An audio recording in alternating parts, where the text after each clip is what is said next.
अस्सलाम वालेकुम नाजरीन, आप देख रहे हैं ज़ोया लाइफ हेल्थ केयर।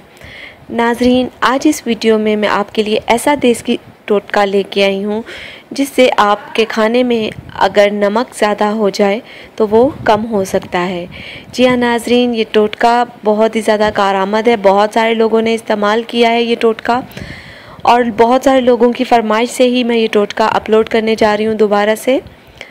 नाजरीन, अगर ईद के दिन है, जैसा कि हम सब जानते हैं ईद के दिन है मसाला जात के सालन बनते हैं या बहुत सारे ऐसे सालन वगैरह बनते हैं जिसमें हम लोग कुछ लोग तेज़ मसाले खाना पसंद करते हैं, कुछ लोग तेज़ नमक खाना पसंद करते हैं, कुछ लोग कम तेज़ नमक खाना पसंद करते हैं। तो ये उन लोगों के लिए है टोटका जो नमक कम खाना पसंद करते हैं। नाजरीन, आपने करना क्या है कि अगर आपके खाने में नमक ज़्यादा हो गया है, अगर आपके खाने में नमक ज़्यादा हो गया है तो आपने करना क्या है कि उसी वक्त आपने आटे की छोटी छोटी गोलियां बना के सालन के अंदर डाल देनी है। उसको 2 से 3 मिनट तक आपने सालन के अंदर डाले रखना है।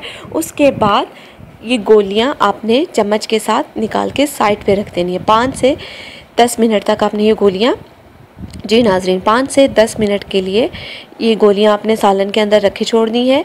फिर आपने 10 मिनट बाद या 5 मिनट बाद या आप नमक चेक कर लीजिएगा, अगर आपको मुनासिब लगे तो आप उसी वक्त निकाल लीजिएगा।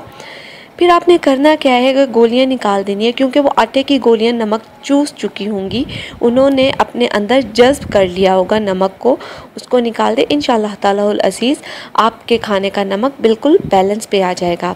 नाजरीन, हमारी इस वीडियो के मुतालिक या इस देसी टोटके के मुतालिक कोई भी सवाल है तो हमारी वीडियो के नीचे कमेंट कीजिए, वीडियो को लाइक कीजिए, चैनल को लाइक कीजिए, वीडियो को फ्रेंड्स के साथ शेयर कीजिए और ज़ोया लाइफ हेल्थ केयर को सब्सक्राइब करना हरगिज़ मत भूलिएगा।